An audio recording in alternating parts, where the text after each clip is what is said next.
¿Es que no puedes hablar? No te atrevas a volver. Si te quieres ocultar, tal vez te podría ver. El amor que no sabe quién ni qué. Hablarás y tu verás te abrazar otra vez. Habla si puedes, grita que sientes, dime quién quieres y te hace feliz. Si no puedes escuchar, aunque insista, hablaré. Si lo quieres, mírame y tus ojos hablarán tal vez. Sentirás el amor y irá atrás, hablarás y tu verás te abrazar otra vez. Habla si puedes, grita que sientes, dime quién quieres y te hace feliz. Abrazarme, quiero despertarme y entender. Hablar si puedes, grita si temes, dime quién quieres y te haces aquí.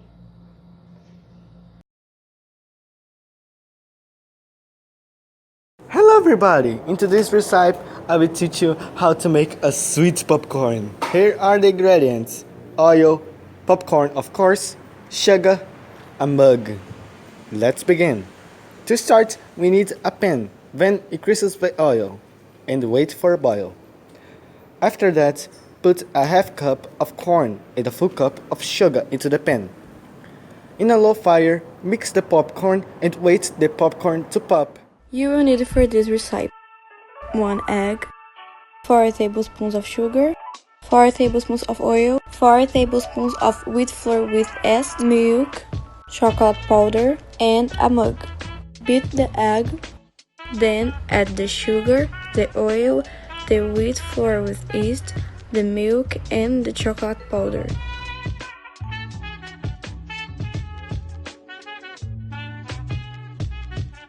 Mix until smooth.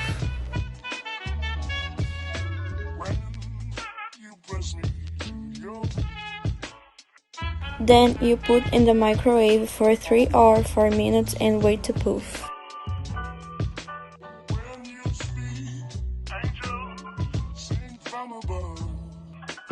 So, it's ready. My name is Carliana from class 212, and today we will cook together and I will teach you how to make a brigadeiro. This recipe is very loved here in Brazil and it's pretty simple to make, so let's do it. The ingredients to make it are powdered white chocolate, 1 can of condensed milk, butter, and we'll also need a bowl with cold water. Okay, let's start the recipe melting the butter over low heat. Then, we will add the condensed milk and the powdered chocolate and mix everything until it starts to release from the top of the pan. Having done all this, I will turn off the fire, take the bowl with cold water and put the pan on the top to make a kind of water bath. Ta-da! Hi, good night. My name is Maria Helena and today we make the brownies recipe. Okay, so let's go. The ingredients will be 3 eggs, 1 cup of all-purpose flour, 100 grams of melted butter, 1 bar of chocolate, 6 tablespoons of powdered chocolate. In a bowl, mix all the dry ingredients. Sugar,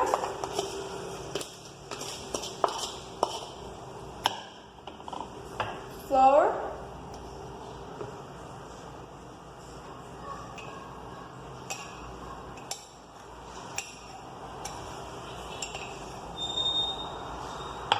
and chocolate. Gradually pour wet ingredients, eggs and butter into the dry bowl. Mix well to form a dough.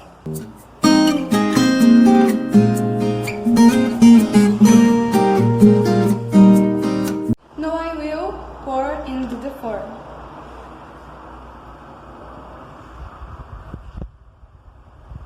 Put the chocolate. Ready.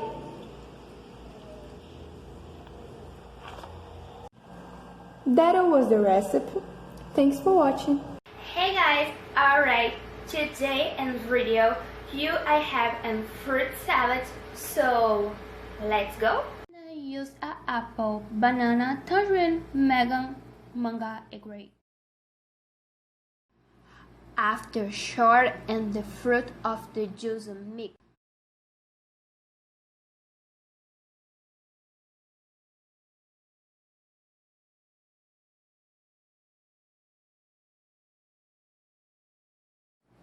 near the sun. If you yawn, I don't will constant milk.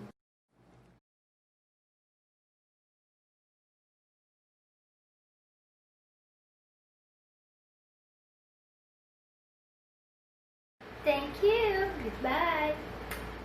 Add butter, vanilla extract, and sugar. Pour 1 beaten egg and mix it all up. Add the flour bit by bit while you slowly stir it.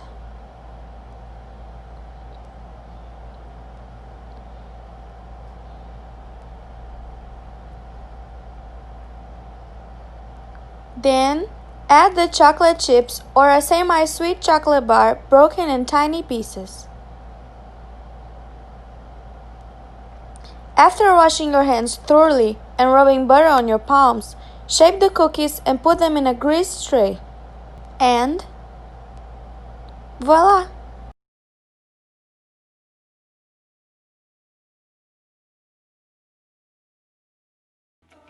Desde a virada do século XIX para o XX, o cinema vem ganhando mais espaço no meio social, educacional e capital. No decorrer do tempo, alcançou um grande público e atualmente, em pleno século XXI, se impregnou em muitas culturas, ajudando em múltiplas esferas sociais, como a educação. E hoje a gente vai estar entrevistando a Elizabeth Costa Mello Lacerda sobre a importância do cinema na educação. Para você, qual a influência cinematográfica no sentido educacional? Bom, dependendo do filme em questão, tem uma grande influência, principalmente para a literatura, na área da literatura, né? E onde o aluno ele aprende a ter uma linguagem mais aguçada, onde ele tem o conhecimento contemporâneo, moderno. Então, como eu falei, dependendo do tipo de filme, para dentro da literatura brasileira, literatura em todos os níveis e na área de língua portuguesa em si, é muito importante. Como o cinema auxilia um professor dentro da sala de aula? E muito. Por exemplo, quando eu fiz a minha área de letras, né, quando eu fiz a minha graduação, teve um filme que marcou na minha vida que é Em Nome da Rosa, né? Esse filme Em Nome da Rosa, ele traz uma crítica muito boa, ele nos ensina uma linguagem muito boa, muito bem aguçada em relação ao nosso dia a dia. Então, como profissional, nós temos um aprendizado muito grande pelos filmes. Cada filme que a gente assiste, ele traz para nós uma lição de vida, vamos trabalhar de lição de vida, né? E faz com que a gente aprenda um pouco no cinema para levar também para o nosso alunado e estimular o nosso aluno a também... A indústria cinematográfica influencia a sociedade em diversos aspectos, sendo os jovens um alvo principal, podendo ser influenciados na maneira de se vestir, agir e pensar. O jovem pode gostar tanto de um ator ou personagem que começa a demonstrar comportamentos semelhantes e até se vestir ou fabricar uma fantasia igual ao personagem. Essa influência pode até ir mais longe e interferir em traços fundamentais da personalidade do jovem, podendo colaborar na formação de seu caráter, se esse indivíduo vai se tornar uma pessoa violenta e na sua forma de ver o mundo. É possível que você não tenha visto quase nada das Paralimpíadas do Rio, ignorada pela maioria dos canais de TV que parecem ignorar também que cerca de 10% dos brasileiros têm alguma deficiência física. É uma população de 20 milhões de pessoas que lutam com o preconceito e os problemas de acessibilidade.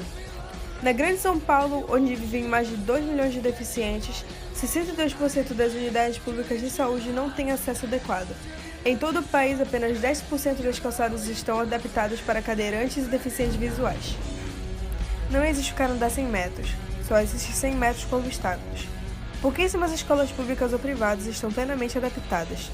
O resultado disso é que o sujeito fica sem estudar. De acordo com o IBGE, entre os deficientes com mais de 15 anos, 61,13% cursaram apenas o ensino fundamental ou não têm nenhuma instrução. Em contrapartida, desde 1999 está regulamentada a lei de cotas que obriga a empresa a contratar entre 2% e 5% de funcionários com alguma deficiência. Passamos a ver mais frequentemente as vagas de carro destinadas a essa população. Mas será que a inclusão dos deficientes físicos está de fato funcionando? Bom dia! O assunto que trataremos hoje é a acessibilidade das pessoas com deficiências em lugares públicos e privados. E para tirar algumas dúvidas que nós temos, estamos aqui com Pedro Paiva para falar com a gente. Pedro, bom dia! Bom dia, Vanessa. Me conte um pouco sobre você. Bom, eu tenho 23 anos de idade, sou bacharel em Direito e até no final do ano passado, eu compus a Comissão de Defesa dos Direitos da Pessoa com Deficiência da OAB. Aí lá nós costumávamos fazer algumas palestras em relação ao tema geral da deficiência, todas as deficiências possíveis. Eu cheguei a falar sobre acessibilidade em si, eu cheguei a falar sobre o acesso da pessoa com deficiência ao nível superior. Era mais ou menos esse viés que a comissão tinha. E além disso, a gente fazia algumas intervenções jurídicas dentro de processos nos quais as pessoas com deficiências eram partes. Ou elas processavam, ou elas eram processadas. Era mais ou menos esse trabalho da comissão. Entendi. É errado falar deficiente, portador de necessidades especiais ou portador de deficiência? Hoje, sim. Hoje, nós, tecnicamente, dizemos que é errado. Porém, ainda se encontra esse termo na sociedade, no meio, porque a mudança é muito recente.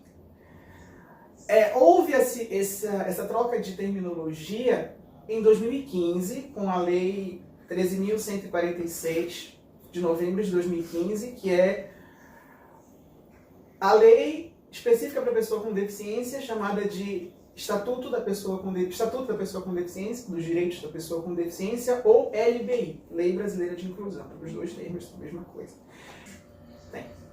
Entendi. Quais são os maiores problemas enfrentados pelas pessoas com deficiência nos espaços públicos e privados? Puxando um pouco para a minha realidade, que é a deficiência física, as maiores barreiras, na verdade eu prefiro partir do geral para o específico. Vou falar um pouco do geral e depois eu venho para mim. Acho que fica melhor explicado. É o seguinte, a maior barreira para a pessoa com deficiência hoje é a falta de informação.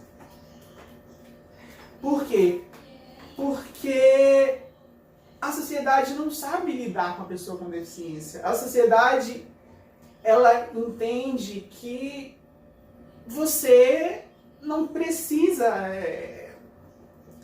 acessar nada do que as outras pessoas acessam.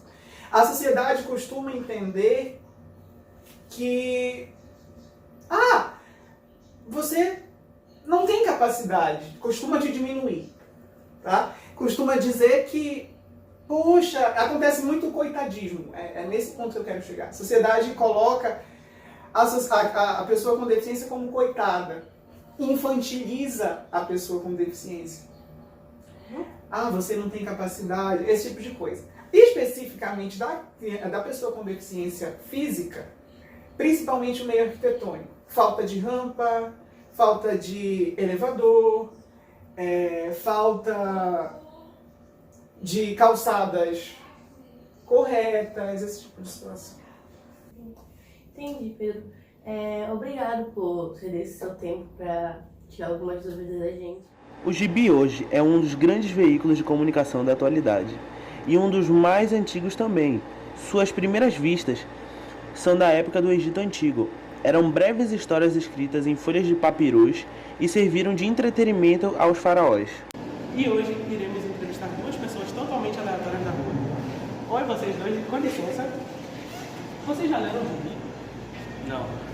Sim, estava indo agora mesmo para falar de leitura. Sim, eu já li gibi. Sim, eu ainda leio muito gibi. Quais tipos de gibi você já leu? Eu gosto de ler gibi sobre super-heróis, Homem de Ferro, Capitão América, Batman e tal. Leio muito Turma da Mônica, DC e Marvel. Na verdade, mangá conta como gibi? Sim. No mundo, vários tipos e gêneros de gibis já foram lançados. Dentre as mais influentes no mercado existem Marvel, Disney, DC e entre vários outros. No Brasil, houve várias empresas e personagens famosos nos gibis, como os personagens da amada Turma da Mônica, Mônica, Cascão, Cebolinha e Magali, mas também outras como Menino Maluquinho, por exemplo. Vários gibis têm como figuras principais personagens famosos, como Gugu, Pelé, Xuxa, Os Trapalhões, entre outros. No começo da reportagem que você comentou aí, ele mostra muito bem a personalidade dos personagens do audiovisual e da mídia atual. A cada ano que se passa, a quantidade de filmes baseados em histórias em quadrinhos aumenta entre 20% a 50%. Atualmente, uma certa de prêmios são dados aos filmes baseados em HQs. Entre eles estão os principais. São os de melhores maquiagens, melhor animação, melhores efeitos especiais e melhor direção de artes. Em 2019, 2 dos maiores filmes lançados no cinema vieram de personagens dos quadrinhos. Vingadores Ultimato, filme que superou todas as expectativas de bilheteria, superando Avatar e se tornando a maior bilheteria da história. E Coringa, que hoje é indicado ao Oscar de melhor filme ao trazer críticas sociais alinhadas com uma atuação fenomenal de Joaquim Fênix, animando a crítica e os fãs. Por que tá todo mundo tão preocupado com esses caras? Se fosse eu morrendo na calçada, vocês passariam por cima de mim. Passo todo dia por vocês e não ligam pra mim. Mas esses caras, só porque o Thomas Wayne foi chorar por eles na TV? Outros filmes considerados, entre aspas, menores, têm seu charme e uma grande aventura de cada universo cinematográfico. Filmes como Homem-Aranha Longe de Casa, Capitão Marvel, Homem-Aranha no Aranhaverso e o filme brasileiro Turma da Mônica Laços. Meu nome é Louise Carini, eu sou da turma 212 e eu vim aqui falar um pouquinho sobre o processo criativo do nosso trabalho referente à reportagem e do componente curricular língua portuguesa. Bom, inicialmente nós tínhamos uma ideia do trabalho que foi totalmente diferente do que foi proposto pelo professor e assim que fomos chamados a atenção, nós mudamos a dinâmica do nosso trabalho, inclusive dividimos o grupo e selecionamos um tema. E o tema que a gente escolheu foi o coronavírus. Como ainda estava no início, nós não tínhamos muitas informações em mãos, mas mesmo assim nós decidimos prosseguir com o trabalho. Nós escolhemos o local, que foi na casa do Matheus, e após escolher o local, nós selecionamos o que cada um iria falar. Pesquisamos um pouco sobre tudo o que a gente iria falar. Depois disso, nós decidimos escolher um vídeo que iria servir como base para a gente, para o processo criativo e para o processo cinematográfico. E após isso feito, nós nos reunimos na casa do Matheus e gravamos tudo que a gente tinha que gravar. Decidimos quem iria ficar com a bancada e quem iria representar os repórteres. Selecionamos parte do vídeo para servir como apoio e para complementar o nosso vídeo que a gente estava. Tendo feito isso, foi quando nós começamos o processo de gravação, que foi quando nós começamos a filmar os representantes da bancada que nós tínhamos selecionado e os repórteres que estavam lá, ou para entrevistar ou para dar informações. E foi todo esse nosso processo criativo do nosso vídeo, referente à reportagem, e muito obrigada. Oi, meu nome é Davi Cruz, eu sou aluno do professor Thiago, estudo na turma 212. E fazer uma reportagem foi algo bastante divertido. Foi interessante ver como funciona cada parte de uma reportagem, entrevistar pessoas, buscar informações, combinar com nossos colegas o que fazer, o que cada um poderia fazer e entender o melhor nesse assunto. E é isso. Me chamo Andelon, sou atleta e estudante do Colégio Moderno. Sou praticante de tênis de mesa e o esporte em si é minha vida.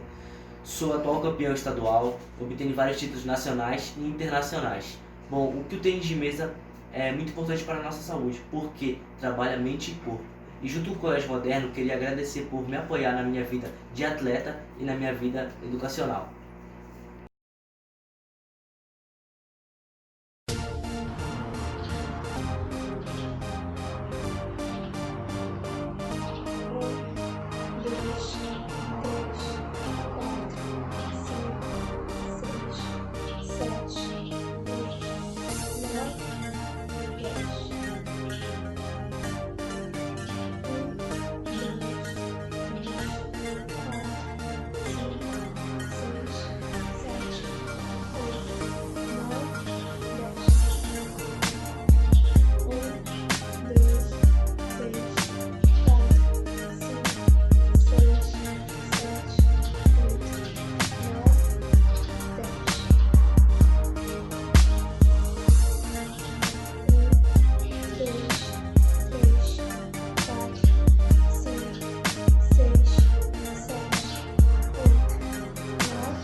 Hora dos exercícios. 1, 2, 3, 4, 5, 6, 7, 8, 9, 10. 1,